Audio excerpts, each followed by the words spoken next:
ఓం శ్రీ సాయిరామ్. సత్యోపనిషత్ గ్రంథం నుండి కొంత భాగం తెలుసుకుందాం. సాయిరామ్. ప్రశ్న: సాంఘికంగా ఒకరికొకరు ఎలా మసులుకోవాలి స్వామి? బాబా: ప్రధానంగా రెండింటినీ గుర్తుంచుకోవాలి, రెండింటినీ మర్చిపోవాలి. గుర్తుంచుకోవాల్సినవి ఇతరులు నీకు చేసిన మేలు, నీవు ఇతరులకు చేసిన కీడు.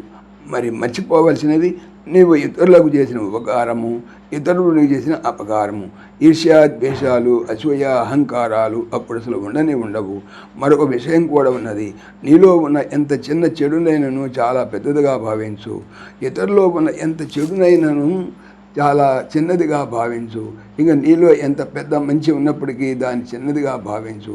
ఇతరుల్లో ఎంత చిన్న మంచి ఉన్నప్పటికీ దాన్ని పెద్దదిగా భావించు. కానీ ఈనాటి మానవుడు అట్లా అనుకోవటం లేదు. తనలో ఉన్న చిన్న మంచిని చాలా పెద్దదిగా భావిస్తున్నాడు, పెద్ద చెడుని చాలా చిన్నదిగా చూస్తున్నాడు. ఇతరుల్లో ఉన్న ఏ చిన్న చెడునైనా సరే చాలా పెద్దదిగా చూస్తున్నాడు. వారిలో ఉన్న పెద్దదైన మంచిని చాలా చిన్నదిగా చూస్తున్నాడు. ఇది చాలా పొరపాటు. ఇంకా కొంతమంది తమలోని చెడును కూడా మంచిగా సమర్థించుకుంటారు, ఇతరుల్లోని మంచిని కూడా చెడుగా ప్రకటిస్తారు. ఇది రాక్షస గుణము, మంచిది కాదు. నీలో ఏ లోపం ఉన్నా సరే ముందు సరిదిద్దుకో.